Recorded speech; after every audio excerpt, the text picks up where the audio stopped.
Hey guys, it's Britt and welcome back to my channel. Today we are making easy banana bread cookies.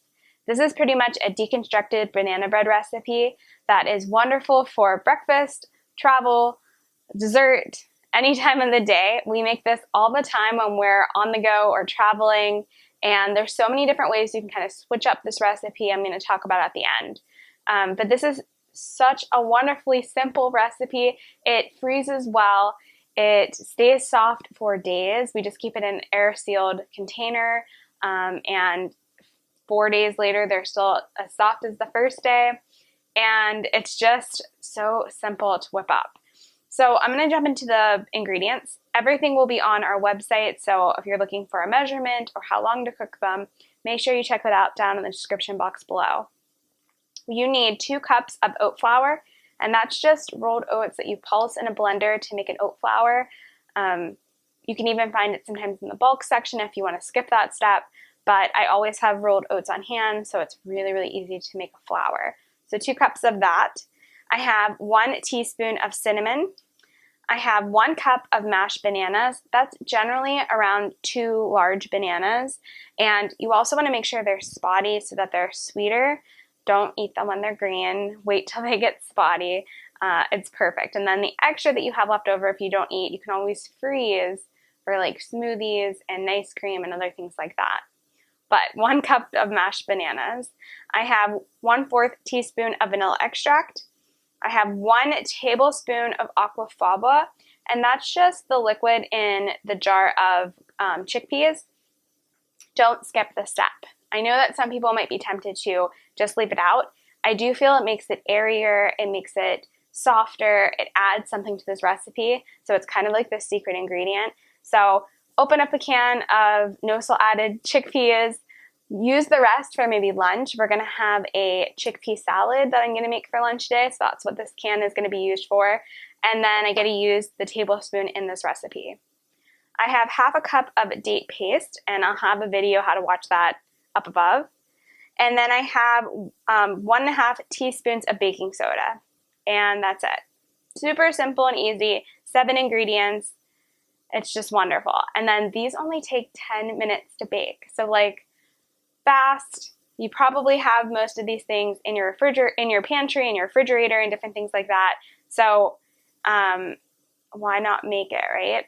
And so we just need a large bowl to mix. Go ahead and put in all your dry ingredients first. Again, everything's written out on our website, so I'll have that linked below. So in went our oat flour, our baking soda, and our cinnamon. All right, give that a nice little toss.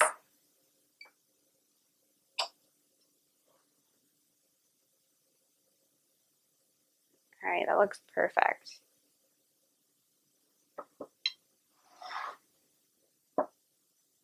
All right, now we can put in our wet ingredients. And this dough is more of a sticky dough, so you're gonna get a little bit of an arm workout if you do it by hand. You can also do it in a KitchenAid like mixer, but I like to just do it by hand. It just, again, makes it easier. So in goes that vanilla, but it is a sticky cookie dough recipe. So when you go to form these, also they look a little rustic, which I actually like.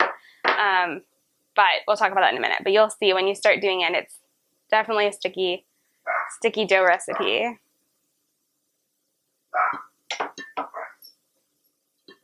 And the dates paste.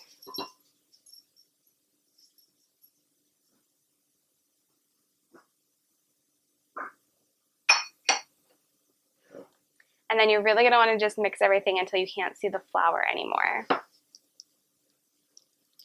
Ready to get that arm workout in. Once everything is well combined, you're ready to make your cookies. So I'll post a picture of the cookie batter on the screen now up close for you. I just have a baking sheet lined with parchment paper that I'm going to scoop our cookies out onto.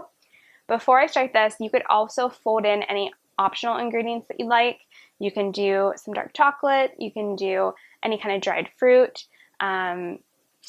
Walnuts and pecans work great in this recipe as well. Raisins, like I said, anything that you can think of. But you can also leave them just how they are. We most times just leave them just like this recipe without adding anything extra. Every once in a while, I'll melt some of that dark chocolate that I made on that chickpea cookie dough recipe, which I'll also link above. We'll just melt some on top. So, and that's only a 1 ingredient, no sugar added chocolate that we use for that, but it kind of varies. So I'm gonna scoop them all out. These do look a little bit more rustic, which I like. So whatever shape you scoop them out to and kind of the dough like forms is how they're gonna look when they're done. So if you need to touch them up or anything, do that at that stage now. And then they're only gonna rise a little bit, so you don't have to space out stuff so far. They can be pretty close to each other. So I just use an ice cream scoop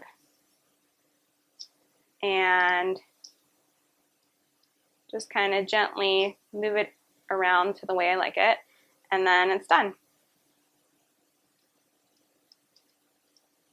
These only bake for 10 minutes. This is why it's one of my favorites.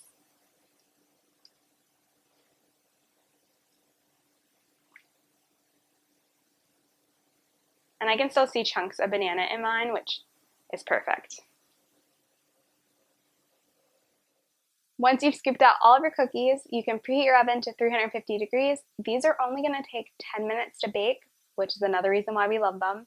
And you're just looking that they get nice and golden brown, that they puff up a little bit, and they'll be done. So I'm going to go bake these, clean up my kitchen, and I'll see you guys when they're done. But this is the perfect, like I said, travel, breakfast, dessert. Anyone who loves banana bread are going to adore these. And even if you're not a banana bread fan, my husband, that's not one of the first things that he would grab generally. He ate almost the whole entire batch I made last time. So just give it a try. Even if you're not super into bananas, you still might be surprised that you like these. Wonderful for kids and adults and to take to a party. We just adore them. And I also like to drop them off to people when they're not feeling well, or as like a little in a basket. They look beautiful. So little presents for people as well. And it's really nice because most of the ingredients you have on hand and it doesn't take long. And so it's just a great recipe all around. So I'll see you guys in 10 minutes when these are done. And around 10 minutes later, you have delicious cookies. If you notice that your batter is not done yet, just leave them in for around 3 minutes more. You just want to make sure that the tops are not soft and everything's cooked through. So I'm going to jump into this one. They're still kind of warm. They break beautifully. So I'm going to I should take a photo. I'll take a photo of the inside just so you guys can see what it looks like, and then I'm going to try it on air.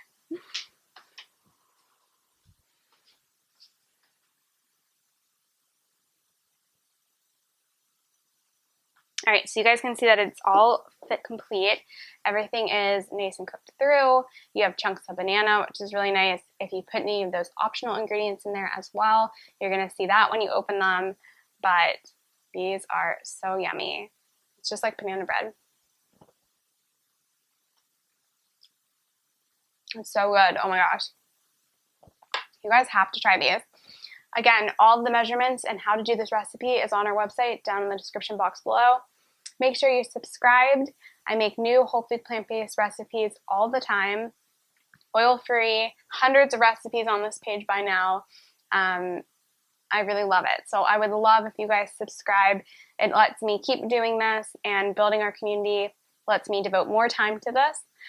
Give this video a thumbs up, and I'll see you in the next one. But thanks so much for watching. Bye. These are like the best.